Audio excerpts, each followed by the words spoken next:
Good morning, students. So today we are going to see a new chapter in the economics. It is what you call is the sectors of Indian economy. What is it? The sectors of Indian economy. All right? Yes. Now, when we speak about the sectors of Indian economy, the economic activities, what is it? It comes to our mind. In the class 9, we have studied occupations, primary, secondary, tertiary occupation. The story of village, Palampur, we have seen the various economic activities, isn't it? So here in class 10 level, what we are going to see is little bit detailedly that the classification of economic activities on the basis of three sectors: primary, secondary, and tertiary. So these activities examples we are going to see. Now let's see first what is the primary activity. Let's see that. Primary sector. Primary sector activities, what are they? Let us going to see now. Agriculture is the primary activity. Dairy farming, fishing, forestry, mining all comes under this primary activities. Okay. So what I said? Agriculture, dairy farming, fishing and forestry. These are the activities. Mining also included. Okay. Let's now see the next video. Next. Secondary sector. What are that? This is also called industrial sector. Secondary sector is also known as industrial sector. Manufacturing the goods or the from the primary activities. See, for example, I said mining. Mining is primary activities. Okay. Those minerals which we have extracted from the mining are taken to the industries, and after manufacturing it comes in the form of finished goods. So that's what manufacturing industries come industrial activities. For example, you see that agriculture primary activities. The primary activities agriculture, fiber cotton from the plant yarn to the cloth. So this process is called in the secondary sector industrial, so manufacturing industries. In geography you will be studying manufacturing industries. Okay, and the sugar cane to the good sugar. It is also known as the industrial sector. Okay, is it clear? Yes. Now next, tertiary sector. What is this tertiary sector? Tertiary sector is the third level. So what is that? These primary activities, secondary activities are to be getting some services required. No? For example, agriculture only like farming. So the harvested crops are taken to be the consumers. That is that mills we have to take, and afterwards to the this is to be given to the consumers. Same way the clothes, cotton fiber, no. So that is to be taken. The raw cotton should be taken to the cotton mill. So what is required here? Transport system. Transport is required. And this industries or the agriculture, whatever it is, these two sectors require some services from the bank. Oh, they have to start this industries, manufacturing industries, whether it is primary or the secondary, whatever it is. We need some investment money, so we have to go and get service from bank. But transport is another service. No, so this transport system as well as the various other services like banking, finance, all this comes under this the tertiary sector. So here you can see the major examples are given. You can see that the tertiary sector helps both primary secondary sector. Example, the transport, storage, banking, communication, trade. It's also called what? the service sector. See the next slide. Let's work this out. What is it? Economic activities. These three sectors, economic activities are. This is what shows what. Example. One example is given. Imagine what would happen if the farmers refuse to sell the sugarcane to a particular sugar mill. The mill will have to shut down. So what it shows? This is an example of the secondary sector or the industrial sector being dependent on the primary sector. Likewise, imagine what would happen to the cotton cultivation if the companies decided not to buy cotton from Indian market. So what is that it shows? This shows that primary sector depends on the secondary sector. When you go to the third example, farmers buy many goods such as tractors, pump sets, electricity, pesticide, fertilizers, all this they need to go to the service sector, that is banking. They need money now. So that shows that primary sector depends the tertiary or the service sector. Okay? Yes. Now let's go to see that all this how that interdepends. How these all three sectors depending each other. That's what all these three sectors are depending each other. How it is? See, people working in the industrial and service sector need food. Imagine what would happen if there is a strike by the transporters and the lorries refuse to take the vegetables, milk, etc. from the rural areas. Food will become scarce. Okay. Then in urban, food will become scarce in the urban areas, whereas farmers will have to unable to sell their products. Okay, so that whether it is the primary sector, secondary sector, and the tertiary sector, all these three sectors are depending each other. Okay, so that's the thing. Now questions on this. At the end we will see all these questions. Okay. Now let's see comparing three sectors. What is that? Primary sector, secondary sector, tertiary sectors. What is that? Works in the match factory, primary sector. So we have to work this out. See, flower cultivator. What is that? Which primary sector? Then fisherman comes under the primary sector. Gardener comes primary sector. Porter comes primary sector. Worker in the match factory. Basket weaver, beekeeper, all in the second sector. Then the tertiary sector, tailor, milk vendor, priest, courier, money lender, astronaut, call center employees, all comes under the tertiary. These are certain examples given here for all these three sectors. Yes. Now let's see that. What is it? Primary, secondary and tertiary sector in India. How do we count the various sectors and know the total production of each other? Okay, it is a difficult task. You know that all these three sectors, it's services and goods. What is the yes? It is so get the problem. How can we rid out of this problem? Let's see that we have a method to calculate the value of goods and services. What is this goods? For example, 10,000 kilogram of wheat is sold ₹8 per kilogram. The value of the wheat will be ₹80,000. Same way, the value of 5,000 coconuts at the rate of ₹10 per coconut will be ₹50,000. So the final value of this are to be taken. This is 50,000 here. It is 80,000. So that is the final value of goods and the services. Okay. Now, example, car manufacturing. You see that you buy a car for 10 lakh rupees, and this car manufacturing will be coming across so many processes. No, the manufacturing industries. So various goods, tires are from the rubber industry, minerals from that secondary sector. So and likewise the service sector, so many labors have to work. All this put together.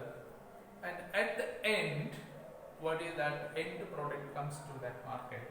It all be calculated together, and for that 10 lakh rupees. I am telling just one example for that one. Okay. Now, what is the final goods and services? Let us see what is the final goods and services.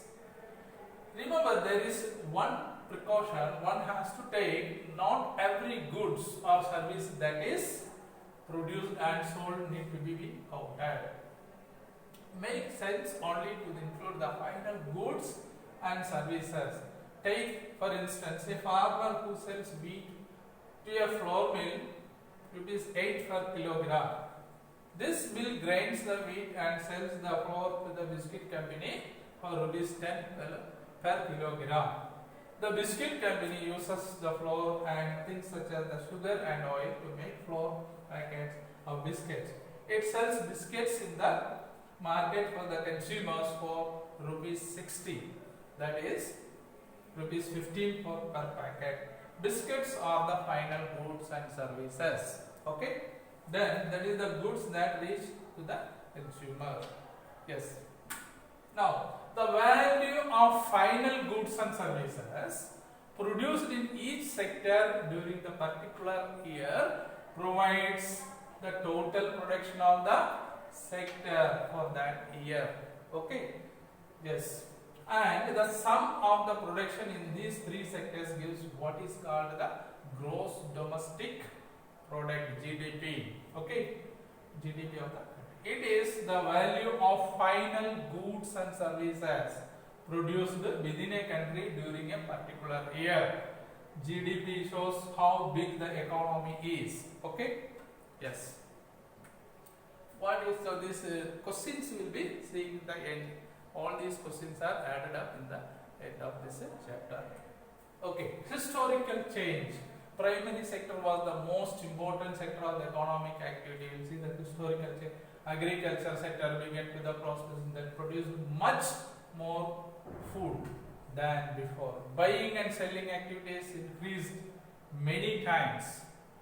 Besides that, there were also transporters, administrators, army, etc. However, at this stage, most of the goods produced were natural products from the primary sector.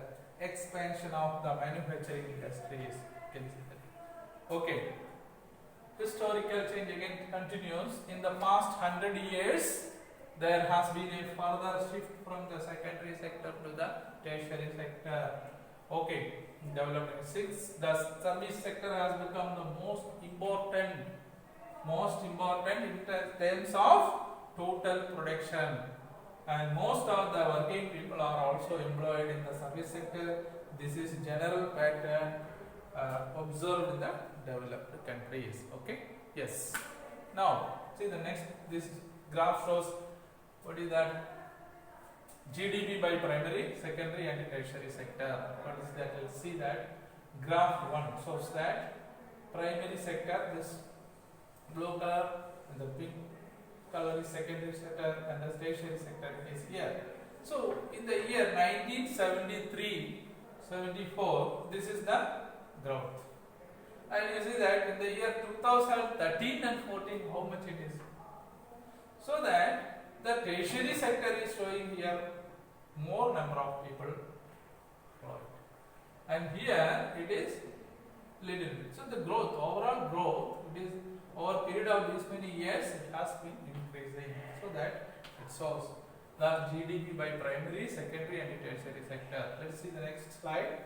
Rising importance of the tertiary sector. In the graph we have seen that first, in any country, several services such as the hospitals, educational institutions, and the post telegraph service, police stations, courts, village administrative officers, municipal corporations, defense, transport, banking, insurance companies, etc. are required. This can be considered as a basic service in the developing countries. The government has to make responsibility for the provision for these services. Okay. Yes. Let's go for next slide. Yes.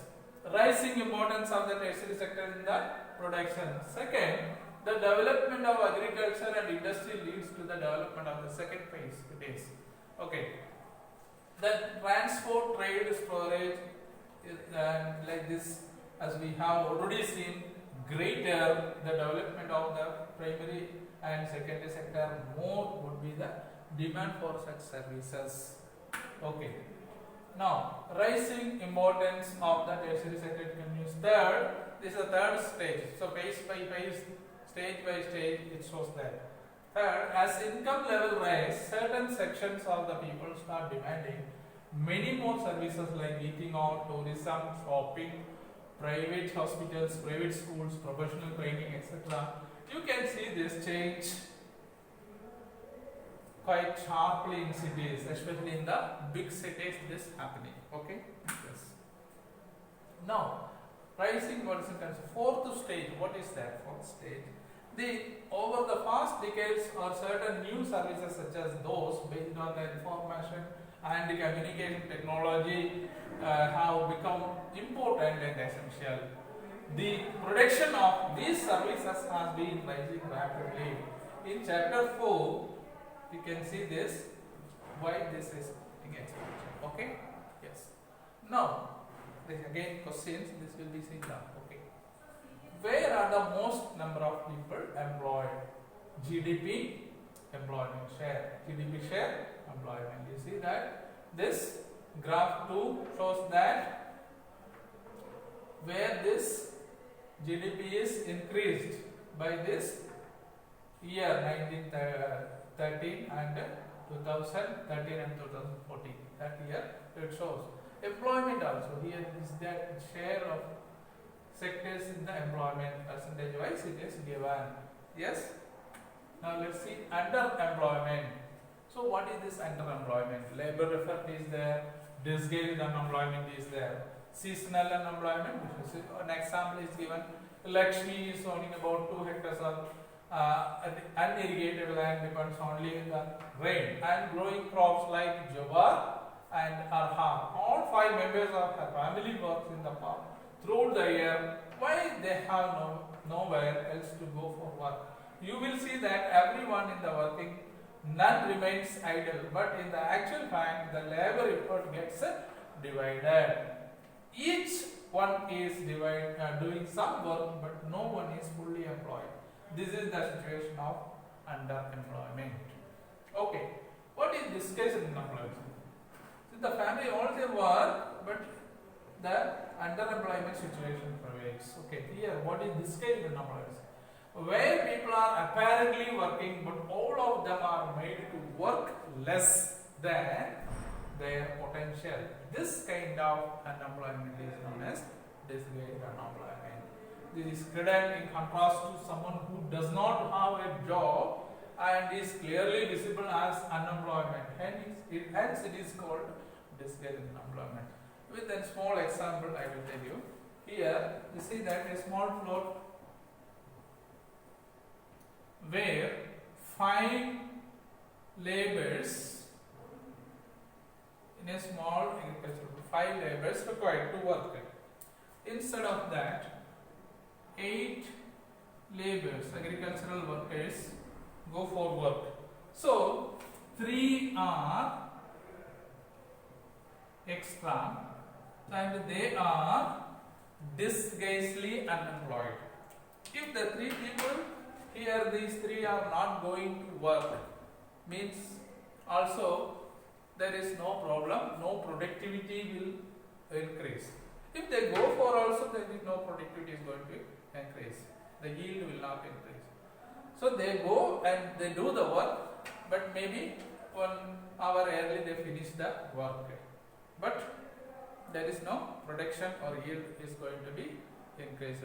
So more number of people, see, being agriculture, India is an agricultural country, there more number of people are working in the agricultural sector, but the problem is there that they are disguisedly unemployed. So then people migrate for the urban areas, searching the other jobs, petty jobs and other extra jobs. They are going to search in the service sector. Okay, let's go for seeing the next. How to get more employment? Story of Lakshmi. A small farmer like Lakshmi takes loan from bank for agriculture, irrigation, seeds, equipment, fertilizers, etc. Many farmers do this and they cultivate food crops. Okay. Then this leads to many other agro-based industries, and many people engage themselves in the unemployment. So, okay, let's see this. What is NREGA? Mahatma Gandhi National Rural Employment Guarantee Act. NREGA, what is this? Right to work in about 625 districts. Okay, is called this Mahatma Gandhi National Rural Employment Guarantee Act in the year 2005. Okay, what is this?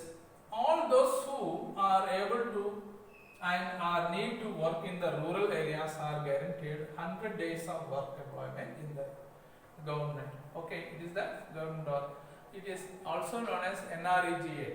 Okay, if the government fails in this duty to provide employment, it will give the unemployment allowances to the people, the type of work that they would help to increase the production from land will be given preference under the act. Okay, now it is over 600 villages they have started. We have started this program. Okay. Now, division of sectors as per the organized and unorganized sector. This is important. Okay, what is this? Check these points. In the organized sector, these are the conditions. See that regular work will be there, every month salary will be there, provident fund will be there, allowances will be there, Sunday is a holiday, closed holiday, and other holidays also closed holidays will be there, and terms and conditions of the work is specifically mentioned in the organized sector. Whereas in the unorganized sector, what is the daily wages will be there, overtime they have to work, no allowances, terms and conditions are limited, no wage on leave, no formal letter for joining. Okay, employer's word is the final. These are the conditions. Okay, many people they work in unorganized sector. That's what due to the unemployment problem they go for work in the unorganized sector. Okay. Now, how to protect the workers from the unorganized sector? There are certain policies we have introduced. See that. Who are these vulnerable people and need protection? Landless agricultural laborers, small and marginal farm laborers, sharecroppers, and the artisans such as weavers, blacksmiths, carpenters, and the roadside. In the urban areas, workers in the small scale industry, casual laborers, and the construction area workers. All these comes under that. So then, some other examples also given: trade and transport, street vendors, headload workers, garment makers, rag pickers. Small scale industries also need government to support for producing the raw material and marketing output. The casual workers in the both rural and urban areas need to be protected. Okay. Now, sectors in the terms of ownership. This is important. What is this? Like the sectors in the organized and unorganized. Here it is. Sectors in the terms of ownership. We have government sector and the private sector. What is that? Government sector is also known as public sector. The public sector owns most of the assets and provides all the services. Railways or post office in an example of the public sector, BHEL, BAIL. And NALCO, BSNL are few examples. Okay. Then in the private sector, you see the ownership is based on the assets and delivery of the services in the hands of private individuals or the companies like Tata and Steel Industries. Companies Limited, Tisco, Reliance, Industries Limited are privately owned sectors. Okay. So here the profit will be to the private owner, and here profit is not taken. The government takes care of the welfare of the people as a whole. And some areas government has to support for the private people, private companies, otherwise they cannot do the business function properly. Okay, that also taken. Role of government, what the role government is doing, what other steps taken. There are some activities which the government has to support. The private sector may not continue without the production of business unless the government encourages it. Okay, for example, selling electricity at the cost of generation may push up the cost of the production of goods in many industries. Many units, especially small scale units, might have to shut down government are steps in by producing and supplying electricity at the rate which these industries can afford. Okay. Now government has to bear a part of the cost. There are a large number of activities which are primarily responsible for the government. The government must spend on these providing health and education for all. This one example. Running proper schools and providing quality of education, particularly elementary education, is due to the government. India's size of the trade population is one of the largest in the world. Okay? Yes. Role of government continues. Similarly, it provides this to prevent this infant mortality rate. It has open. We have got the ration shop, and there are so many other healthcare facilities, primary health centers. So many things are malnourished to stop the malnutrition. We have got programs. There are so many Anganwadis, Balwadis throughout the countries to protect this. There are so many initiatives taken by the government. Now, role of government still to prevent this. We know that nearly half of Indian children are malnourished, and we have about the infant read that infant mortality rate. The infant mortality rate for Odisha 41, in Madhya Pradesh 47, higher than some of the poorest in the world. Government also need to pay attention to aspects of the human development such as availability of the safe drinking water, housing facilities, food nutrition. It is also duty of the government to take care of the poorest and most ignored region of the country through the increased spending in such areas. Let's see the conclusion part. What we have seen in this. So, the whole chapter is here like summarized. Classification of the economic activities, primary sector, secondary sector, tertiary sector, service, example of the economic activities. Let us work this out. We have seen this problem. PPT. Then comparing the three sectors, primary, secondary, tertiary sectors, we have seen. GDP we have seen, and rising importance of the tertiary sectors we have seen. Where the most of the people work in this way, we see, and share of the sectors in the employment, underemployment. How to create more employment in the activities. Mahatma Gandhi National Rural Employment Guarantee Act we have to see. Then division of sectors of the organized and unorganized sector we have studied. How to protect workers in unorganized sectors, sectors in the terms of ownership we have studied, and role of government also we have seen. So questions, here are the questions. Please note down these questions. What are the classification of economic activities? Give 3 examples for each sectors. What is the gross domestic product (GDP)? Where are these most people are employed? Why? What is discussed unemployment? What is MGNREGA? Distinguish between organized and unorganized sectors. Okay, and list the examples under public and private sector. What are the role of the government in the balancing economic disparities? Okay, children. So, take care. Thank you for. Okay.